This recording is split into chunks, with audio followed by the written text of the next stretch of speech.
বন্ধুরা, এই ভোটের মুখে আমেরিকাতে এখন যে পরিস্থিতি চলছে তা যদি অন্য কোনো দেশে ঘটতো, এই ধরুন আমার আপনার ভারত বা বাংলাদেশে, তাহলে আমেরিকা লাফাতে লাফাতে বলতে আসতো যে না না না না, এখানে নির্বাচন ঠিকঠাকভাবে হচ্ছে না, তাই এই দেশের উপরে আমরা স্যাংশন দিতে যাচ্ছি।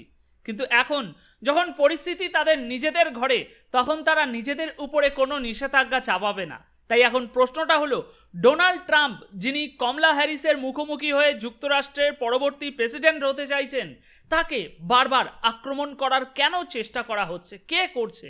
পুরো বিশ্ব এখন সেই প্রশ্নের উত্তর খুঁজছে। গত 2 মাসে দুবার ডোনাল্ড ট্রাম্পকে হত্যা করার চেষ্টা করা হলো এই ধরে। বন্ধুরা, সম্প্রতি আবারও দ্বিতীয় হত্যার প্রচেষ্টা হয়েছে ডোনাল্ড ট্রাম্পের উপরে। প্রথম ঘটনাটি নিশ্চয়ই আপনাদের মনে আছে, আমি এই নিয়ে আগেও একটা ভিডিও বানিয়েছিলাম এই ঘটনার পর, প্রথম ঘটনাটার পর। তখন ট্রাম্পের একটি সমাবেশ চলছিল, সেই সময়ে একজন মানসিকভাবে অসুস্থ ব্যক্তি ট্রাম্পকে লক্ষ্য করে গুলি চালিয়েছিল, আর সেই গুলি ট্রাম্পের একেবারে কান ঘেঁষে বেরিয়ে গিয়েছিল এবং বলা চলে মানে কোনো রকম ভাগ্যক্রমে অলৌকিকভাবে তিনি বেঁচে যায়। আর এখন আমরা আবারও দেখছি ফ্লোরিডায় ট্রাম্পের উপরে দ্বিতীয়বারের মতো হত্যার চেষ্টা করা হয়েছে। তাই এই ঘটনার পিছনে বিশদ তথ্য আমি এখন আপনাদেরকে দেব, কি হয়েছে, কে মেরেছে, কিভাবে কি হয়েছে। কিন্তু এখন একটি গুরুত্বপূর্ণ বিষয় লক্ষ্য করুন। প্রথমবারের মতো ইলন মাস্ক এই প্রশ্নটি তুলেছেন যে ট্রাম্পকে মারার চেষ্টা কেন বারবার করা হচ্ছে। বাকি সব একদিকে ঠিক আছে, কিন্তু কেউ কি আমাকে এটা বোঝাতে পারবে যে কেন ট্রাম্পকে টার্গেট করা হচ্ছে? আরেকটি প্রশ্ন তিনি জিজ্ঞাসা করেছেন, ট্রাম্পকে 2বার হত্যা করার চেষ্টা করা হলো, কিন্তু আমরা এখনো পর্যন্ত বাইডেন বা কমলা হ্যারিসের উপরে এমন কোনো হত্যার চেষ্টা দেখিনি, কেন? যুক্তরাষ্ট্র এমন পরিস্থিতি কেন তৈরি করছে যেখানে বারবার ট্রাম্পকে হত্যা করার চেষ্টা করা হচ্ছে? বন্ধুরা, এই কিছুদিন আগে যখন কমলা হ্যারিস এবং ডোনাল্ড ট্রাম্পের মধ্যে একটা বিতর্ক হয়েছিল, ডিবেট, সেখানে ট্রাম্প বিশ্বকে একটি বার্তা দিতে চেয়েছিলেন যে আজ আমাকে হত্যার চেষ্টা করা হচ্ছে এবং আমি প্রায় একেবারে মৃত্যুর মুখ থেকে ফিরে এসেছি। আর সেখানে তিনি আরও একটা গুরুত্বপূর্ণ কথা বলেছিলেন যে এর কারণ হলো ডেমোক্রেটিক পার্টির কিছু নেতা, যেমন ওবামা, জো বাইডেন, কমলা হ্যারিস এবং আরও কয়েকজন, তারা প্রতিনিয়ত আমেরিকার জনগণ এবং সারা বিশ্বকে এরা সকলে বলে বোঝানোর চেষ্টা করে যে ট্রাম্প হলো যুক্তরাষ্ট্রের গণতন্ত্রের জন্য একটা বড় বিশাল হুমকি। আর যখন বারবার এই ধরনের কথা, ন্যারেটিভ বলা হয় কোনো নেতা দ্বারা, তখন স্বাভাবিকভাবেই কিছু উন্মাদ লোক গড়ে উঠে দাঁড়ায় দেশে, যারা মনে করে যে তারা দেশের রক্ষা করতে কিছু করছে। বন্ধুরা, সাম্প্রতিক যে ঘটনা ঘটেছে তা হলো ডোনাল্ড ট্রাম্প ফ্লোরিডার একটি গল্ফ কোর্সে সময় কাটাচ্ছিলেন।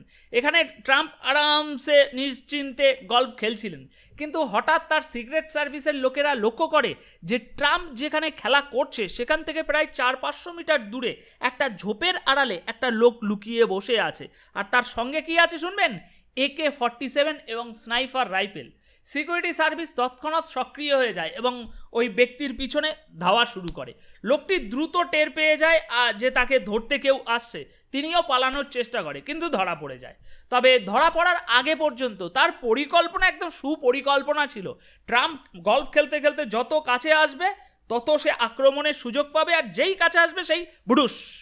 তবে সৌভাগ্যবশত ট্রাম্প এবারের মতোও তার নিরাপত্তা কর্মীদের হাতে বেঁচে গিয়েছে। তবে আজকাল খুবই সতর্ক আছে তার নিরাপত্তা কর্মীরা, আগেভাগেই এই ষড়যন্ত্রটা ধরে ফেলেছে তাই। আর এই ব্যক্তির নাম হলো রায়ান রথ। রায়ান রথ, এই ব্যক্তির নাম রায়ান রথ, এবং তার ইতিহাস মানে ব্যাকগ্রাউন্ড বেশ বিভ্রান্তিকর। সাধারণত এই ধরনের কাজ কারা করে? রাজনৈতিকভাবে যারা জড়িয়ে আছে, বিভ্রান্ত রাজনৈতিকভাবে, তারাই। তবে এই ক্ষেত্রে এই রায়ান একজন প্রাক্তন নির্মাণ শ্রমিক ছিল, তার কোনো এরকম ধরনের সামরিক কোনো ব্যাকগ্রাউন্ড নেই, এই রাজনৈতিক ব্যাকগ্রাউন্ড নেই। তবে তার সবসময় ইচ্ছা ছিল যে সে যুক্তরাষ্ট্রের সেনাবাহিনীতে যোগ দেবে এবং ইউক্রেনের হয়ে লড়বে। সে সামাজিক যোগাযোগ মাধ্যমে একাধিকবার পোস্ট করেছে, ভিডিও বানিয়েছে যে সে ইউক্রেনের জন্য লড়তে এবং মৃত্যুবরণ করতে চায়। তার মতে ইউক্রেন সবার আগে এবং ইউক্রেনকে অবশ্যই জিততে হবে। সুতরাং বুঝতেই পাচ্ছেন এই রায়ান রথ আসলে এক রাজনৈতিকভাবে বিভ্রান্ত ব্যক্তি। যেমনটা ট্রাম্প তার বক্তব্যে বলেছিলেন যে কমলা হ্যারিস সহ ডেমোক্রেটিক পার্টির নেতারা বারবার বলেছেন যে ট্রাম্প গণতন্ত্রের জন্য হুমকি, এবং তারা আরও অভিযোগ তুলেছিলেন যে ট্রাম্প যদি ক্ষমতায় আসেন তাহলে ইউক্রেনকে ভ্লাদিমির পুতিনের হাতে তুলে দেবেন। এখন এরকম ধরনের কথা রাজনৈতিক নেতাদের মুখ থেকে বারবার বলা হতে থাকলে এই রায়ান রথের মতো একজন ব্যক্তি, যিনি পুরোপুরি ইউক্রেনের প্রতি নিবেদিত করে দিয়েছে নিজেকে, খুব স্বাভাবিকভাবেই এরকম মানুষেরা ভীষণ রেগে যাবে। সেরকমই এই লোকটি শুধু চাইতো যে ইউক্রেন রাশিয়াকে হারিয়ে দিক, তাই এমন কিছু হওয়াটা মোটেই অস্বাভাবিক নয় যে সে ট্রাম্পের উপরে ভীষণ ক্রুদ্ধ হয়েছে, কারণ ট্রাম্প বাইডেনের মতো খোলাখুলিভাবে ইউক্রেনের সমর্থনে কথা বলে না, বরং ট্রাম্প বলেছেন তিনি যুদ্ধ থামিয়ে দেবেন ক্ষমতায় আসলে। আর এটাই হয়তো রায়ানের ক্ষোভের কারণ হতে পারে, কেননা ট্রাম্প ইউক্রেনের জন্য লড়াই চালিয়ে যাওয়ার কোনো কথা বলছে না, এবং কেন তিনি বাইডেনের মতো রাশিয়ার বিরুদ্ধে কড়া অবস্থান নিচ্ছেন না, এগুলো তার রাগের বিষয় হতে পারে। তো বন্ধুরা, এখন এটা বলতে আর কোনো দ্বিধা নেই যে গণতন্ত্রের পাঠ পড়ায় যে যুক্তরাষ্ট্র, আজকের দিনে সেই যুক্তরাষ্ট্রের রাজনৈতিক পরিবেশ অত্যন্ত বিষাক্ত হয়ে উঠেছে। আপনি ভাবুন, এটি একটি কেমন দেশ যেখানে স্কুলে পর্যন্ত শুটাররা যায়। কোনো ছেলে স্কুলে হয়তো বুলিংয়ের শিকার হয়েছে, সে বাড়ি ফিরে বন্দুক নিয়ে স্কুলে গিয়ে সেই ছেলেদেরকে ঘাটা করে হত্যা করে দিচ্ছে এবং নিজেও মরে যাচ্ছে। এরকম ঘটনা এখন যুক্তরাষ্ট্রে প্রায় সাধারণ ঘটনা হয়ে দাঁড়িয়েছে, এমনকি গ্রোসারি স্টোরগুলোতেও এমন ঘটনা ঘটে। আর এখন তাদের প্রেসিডেন্ট প্রার্থী পর্যন্ত সুরক্ষিত নয়। প্রেসিডেন্সিয়াল ক্যান্ডিডেটরা খোলাখুলিভাবে বিতর্কে বলছেন যে আজ আমাকে হত্যা করার চেষ্টা করা হচ্ছে, কারণ যারা ক্ষমতায় আছে তারা আমাকে গণতন্ত্রের জন্য হুমকি হিসাবে চিত্রিত করেছে। এখন বলুন, যুক্তরাষ্ট্র কতটা খারাপ উদাহরণ তৈরি করেছে দুনিয়ার জন্য। তবে এই ঘটনার পর কমলা হ্যারিস তিনি বলেছেন যে যুক্তরাষ্ট্রে সহিংসতার কোনো জায়গা নেই এবং তিনি খুশি যে ডোনাল্ড ট্রাম্প বেঁচে গেছেন। কিন্তু আমরা তো সবাই জানি, এমনকি ট্রাম্প নিজেও জানে, ভবিষ্যতে তার উপরে আরও হত্যার চেষ্টা হতে পারে। এখন আপনি যদি এই পুরো ঘটনাক্রম দেখেন, প্রথমে ট্রাম্পের বিরুদ্ধে মামলা হয় এবং সারা বিশ্বকে বলা হয় যে ট্রাম্প একজন অপরাধী। এরপর অভিযোগ তোলা হয় যে তিনি গণতন্ত্রের বিরুদ্ধে কাজ করছেন এবং ভ্লাদিমির পুতিনের পক্ষে আছেন। এই ধরনের অভিযোগ যখন আনা হয় কোনো এক ব্যক্তির উপরে, তখন অনেকেই ধরে নেয় যে ওই ব্যক্তি তাহলে রাষ্ট্রের বিপক্ষে। আসলে ট্রাম্প যে বিতর্কের কথা বলেছিল ওই ভিডিওতে আপনারা দেখলেন, তা অনেকটাই সত্য।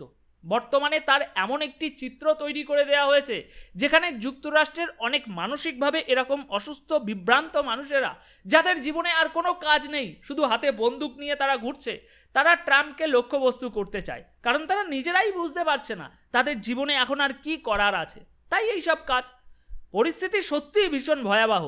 একজন ভারতীয় হিসাবে আমি গভীরভাবে চিন্তিত যে যুক্তরাষ্ট্রের গণতন্ত্র ঠিক কোন পথে এগিয়ে যাচ্ছে।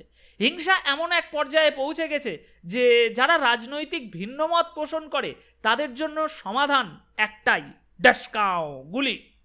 এখন প্রশ্ন হলো, এই সমস্ত প্রচেষ্টার পরে আমেরিকার ভোটাররা প্রভাবিত হবে কি? তারা ট্রাম্পের প্রতি কিছুটা সহানুভূতিশীল হবে কি? যে ব্যক্তি এত বড় একটা শক্তির বিরুদ্ধে লড়াই করছে, যারা তার চিত্রকে হত্যা করার চেষ্টা করেছে, তাকে কারাগারে পাঠাতে চেষ্টা করেছে, এমনকি তাকে শারীরিকভাবে মেরে ফেলতে চাইছে, তবুও এই মানুষটি অবিরত লড়াই করে যাচ্ছে। ট্রাম্প নিজেও তার সামাজিক যোগাযোগ মাধ্যমে খোলাখুলিভাবে বলেছে যে তিনি কখনোই আত্মসমর্পণ করবেন না, তিনি লড়াই চালিয়ে যাবেন, ফাইট ফাইট ফাইট ফাইট, এরকমভাবেই তিনি বলেছেন। আবারও ট্রাম্প যা করেছেন তা সত্যি বিশেষ কিছু বলতেই হবে। এত প্রতিকূলতার সম্মুখীন হওয়ার পর অনেকের পক্ষে এভাবে এগিয়ে যাওয়া সম্ভব নয়। এমন সাহস খুব কম মানুষই দেখাতে পারে। কিন্তু পাশাপাশি বিশ্ব অবশ্যই এই প্রশ্ন তুলবে, এই সব আক্রমণ কেন বারবার ট্রাম্পের উপরে হচ্ছে যুক্তরাষ্ট্রে। এখন ভিডিও শেষ করার আগে আমি আপনাদের সকলের কাছে জানতে চাইব, আমেরিকার এই চরিত্রের বিষয়ে আপনারা ঠিক কী মন্তব্য করতে চাইবেন। যে আমেরিকা সারা দুনিয়ার গণতন্ত্রের দিকে ঠিক এইভাবে আঙুল তোলে, যখনই কোনো দেশে ভোট হয় তাদের মন পছন্দের প্রার্থী যদি ভোটে না জেতে তাহলে নানা রকম স্টেটমেন্ট দিয়ে দেয়, সাংশন, অমুক তমুক।